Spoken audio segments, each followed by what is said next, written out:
carabiner it through it, you're always using 2 strands of the rope.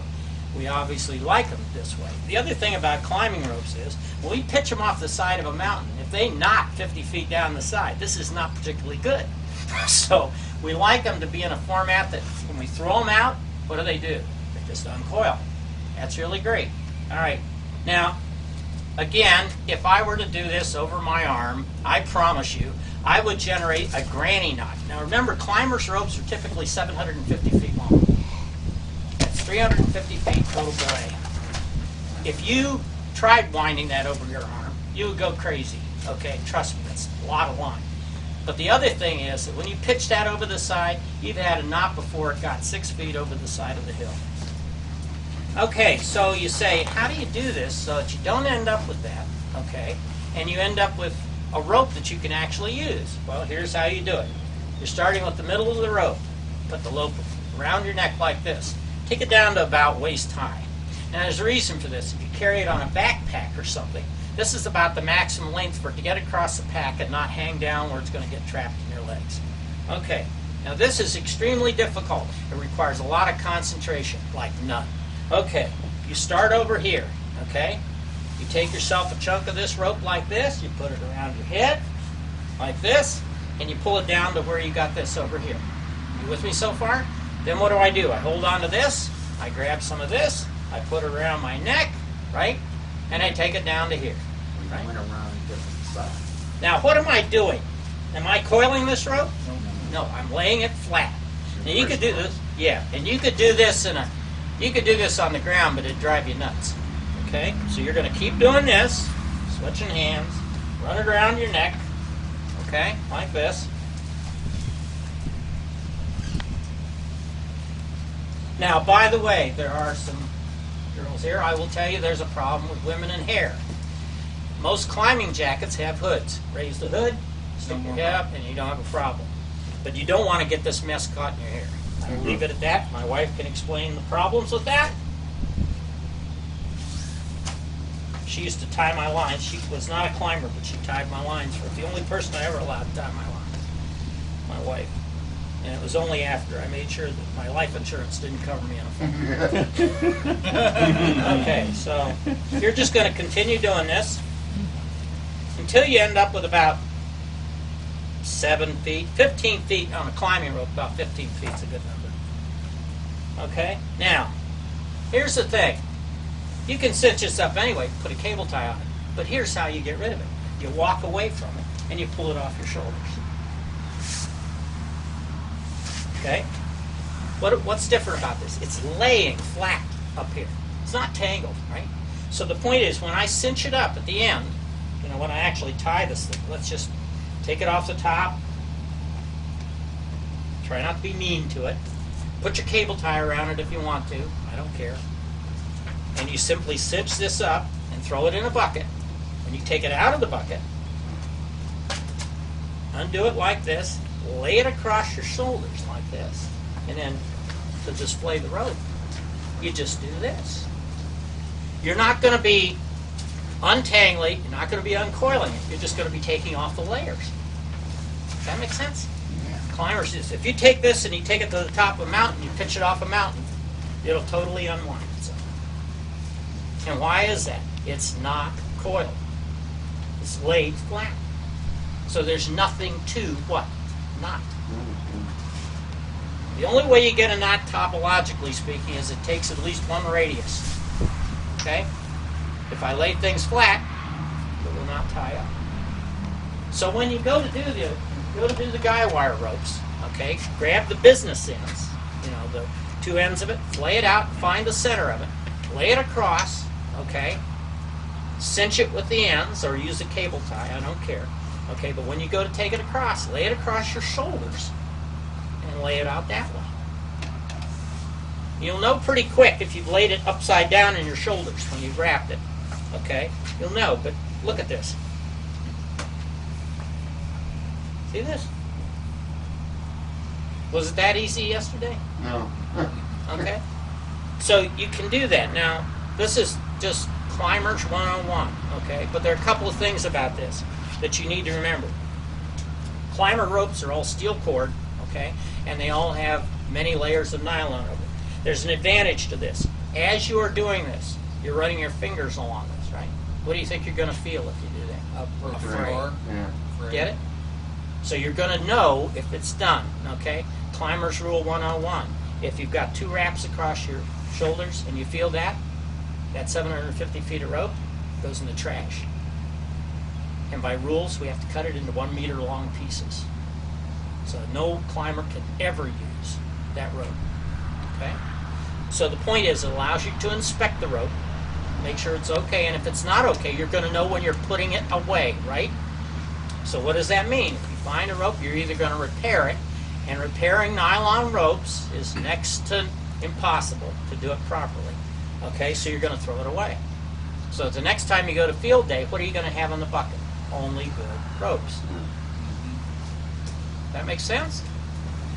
I know that, you know, this is not new technology. I mean, this is not stuff that, you know, I learned to climb in 1960. We were doing this same thing. But what I'm kind of sorry to see is the fact that we don't have very many people that use it any other place than climbing. And yet we have easily, those guy wires up there easily qualify. Now let me explain something about lower small gauge ropes. Nobody says you have to take them down to your waist. You can take them over down to here and end up with smaller loops. Climbers do this for a reason. When we put it over our backpack, if you take a look, it won't hang down. There are also 1,001 ways to cinch a climbing rope so that you can throw it over your back and turn it into a backpack. Okay, there are lots of those tricks, which we don't need in ham radio, but there are lots of ways to cinch up the end.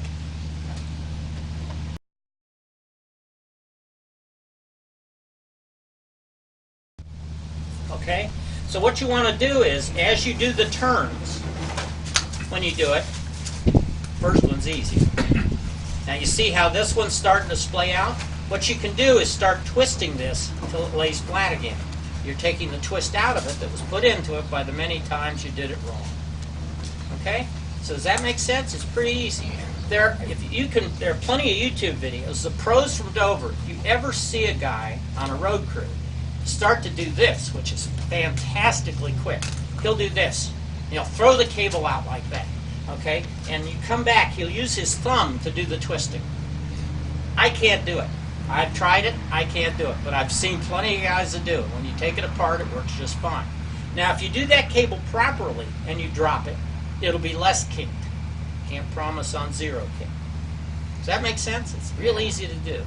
And if you start from the same end all the time, that helps too. You got it. Right. Because then you train the cable. The cable's trained and it'll go back. It'll go back together real easy. Yeah. The problem with a lot of our cables is that we don't pay attention to that, and we really should. If you wind a cable from the same way and you use the over and under technique, it will get to the point where, honest to Pete, it almost falls in there. It's just perfect. Would you do that one more time, Jim? Sure. Get longer cable. It would help. This is the only one Here's your standard wrap, right? Everybody do. Put your thumb down, bring it up on the inside. See that? Okay. It's called over and under for a reason. Then you do the next turn, regular. Grab this one, right? Turn it up. Okay. Slide it under. Over and under. Now, can you make bigger loops than what you just Oh, did? sure. Okay. Sure. Oh, no, thank you. I'll show you how to do that one.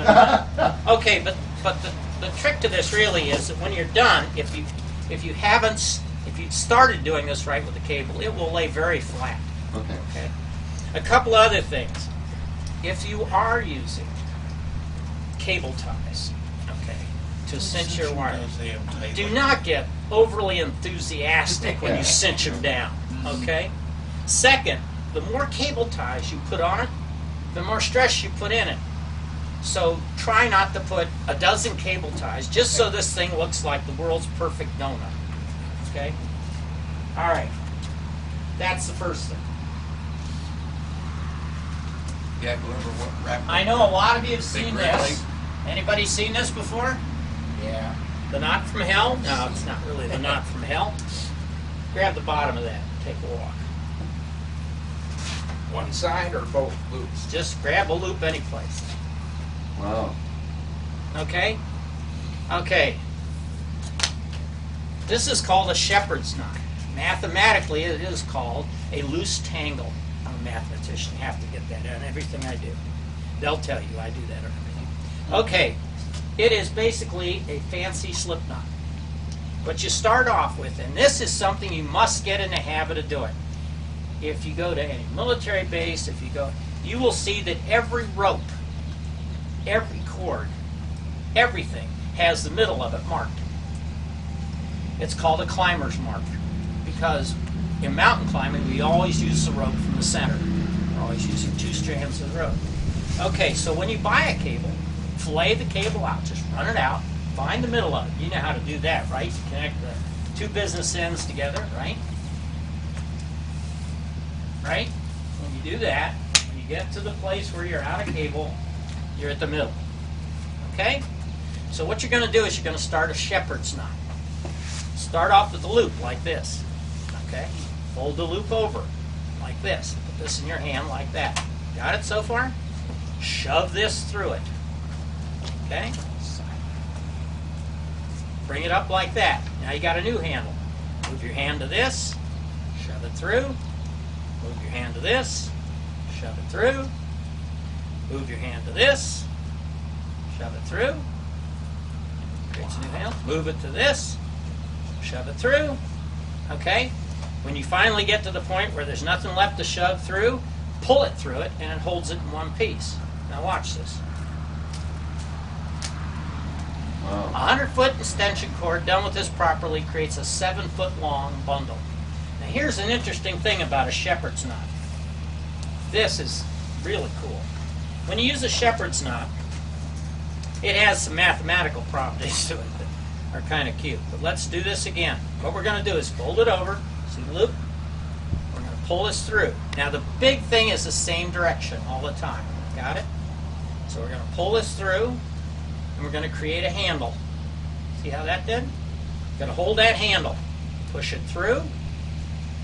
Create a handle. Push it through. Create a handle. Push it through. Create a handle. Push it through. Create a handle. Now we're at the last one, right? We can push this through and it won't fall apart.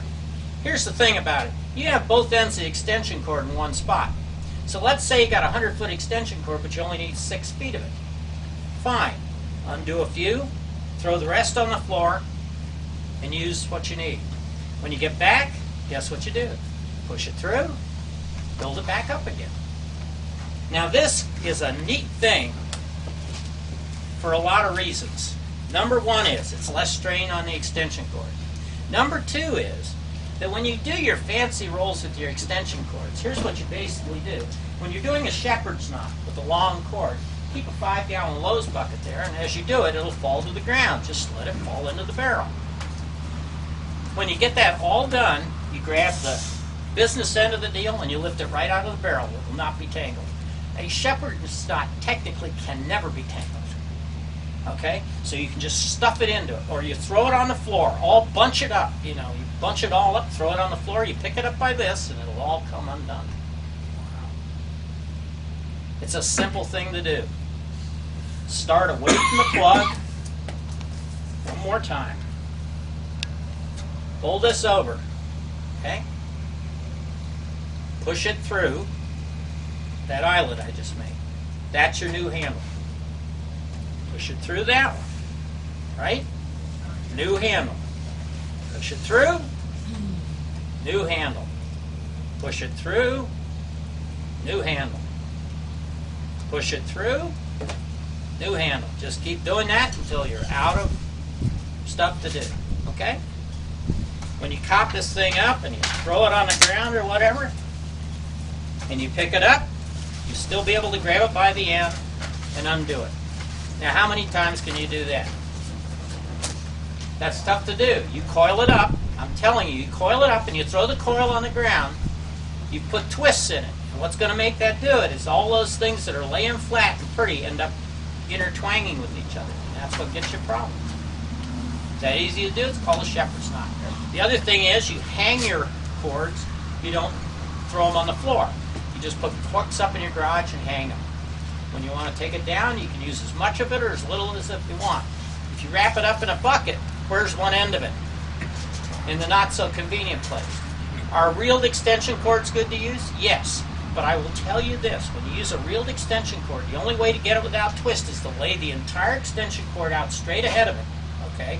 Carry it in your hands, open-handed, so a twist can work out of it, all right? You often have to do this 2 or 3 times, and then coil it up.